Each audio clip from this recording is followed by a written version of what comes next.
লক্ষ্মীপুরের ঐতিহ্যবাহী জকসিন গরু বাজারে ঈদ উল আজহাকে সামনে রেখে কোরবানির পশুর ব্যাপক কেনাবেচা জমে উঠেছে।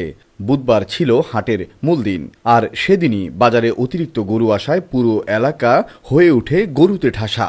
বাজারের নির্ধারিত স্থানের বাহিরেও অতিরিক্ত গরু রাখার ফলে গরুগুলো ছড়িয়ে ছিটিয়ে পড়ে জকসিন পোদ্দার বাজার সড়ক জুড়ে, যার ফলে এই সড়কে যান চলাচলও মারাত্মকভাবে ব্যাহত হয়। সাধারণ মানুষ এবং চালকদের পড়তে হয় চরম ভোগান্তিতে।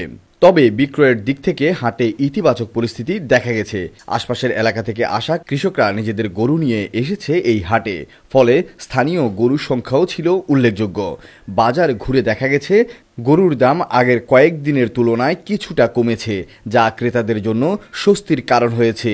বিশেষ করে মাঝারি এবং ছোট আকারের গরুর চাহিদা ছিল সবচেয়ে বেশি।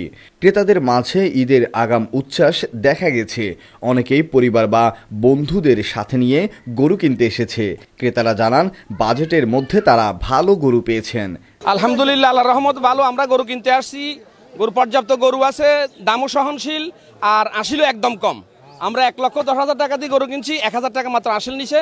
আলহামদুলিল্লাহ, আমরা খুশি আছি। কোরবানির গরু মূলটার পছন্দ, গরুটা পছন্দ হয়েছে, পছন্দ আমার কাছে গরুটা ভালো লাগছে।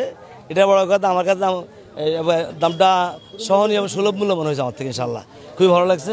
বাকি বৃষ্টি কাদার কারণে একটু কষ্ট পেয়েছি এখানে গিয়ে, এবং বাজারের আরও নিয়ন্ত্রণ থাকলে আরও শৃঙ্খলা থাকলে ভালো হতো। অন্যদিকে বিক্রেতাদের মাঝেও স্বস্তি দেখা গেছে। কোনো চাঁদাবাজি এবং ঝায় ঝামেলা ছাড়া তারা গরু বিক্রয় করতে পেরে খুশি। বেচা কিনে খুশি ইনশাআল্লাহ। লস না তো, না লাভ আছে? লস লাভ এটা আল্লাহর কাছে, এগিন কইতার না।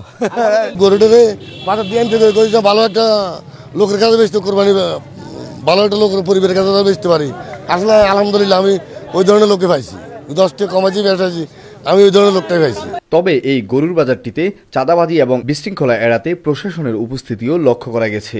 যদিও অতিরিক্ত ভিড় এবং পশুর কারণে তা নিয়ন্ত্রণ করা কিছুটা কষ্টসাধ্য হয়েছে।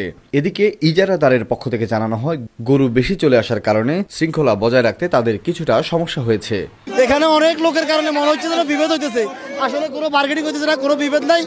মূলত লোকের বেশির কারণে, প্রচুর বেচা বিক্রির কারণে আপনাদের কাছে মনে হইতেছে যে বিভেদ হইতেছে। আসলে এখানে কোনো বিভেদ নাই, জাস্ট লোক ও সমাগম অতিরিক্ত ভিড়ের কারণে এটা হইতেছে, এটাই। Abdullah Al Rafid, desk report, Noakhali TV. Lakshmipur ideal Alim Madrasa জাগতিক ও নৈতিক ইসলামী শিক্ষার সমন্বয়ে আপনার সন্তানকে সৎ, যোগ্য, আলেমে দ্বীন ও দেশপ্রেমিক সুনাগরিক হিসেবে গড়ে তোলার অঙ্গীকার নিয়ে লক্ষ্মীপুর আইডিয়াল আলিম মাদ্রাসা আছে আপনার পাশে। এখানে প্লে থেকে আলিম পর্যন্ত সাধারণ বিভাগ, বিজ্ঞান বিভাগ, হিফজুল কোরআন ও গার্লস শাখায় ভর্তি চলছে।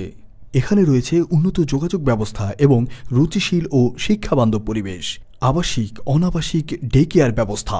লক্ষ্মীপুর আইডিয়াল আলিম মাদ্রাসা, কোর্ট বিল্ডিং সংলগ্ন, জুমুল স্টেশন, সদর, লক্ষ্মীপুর।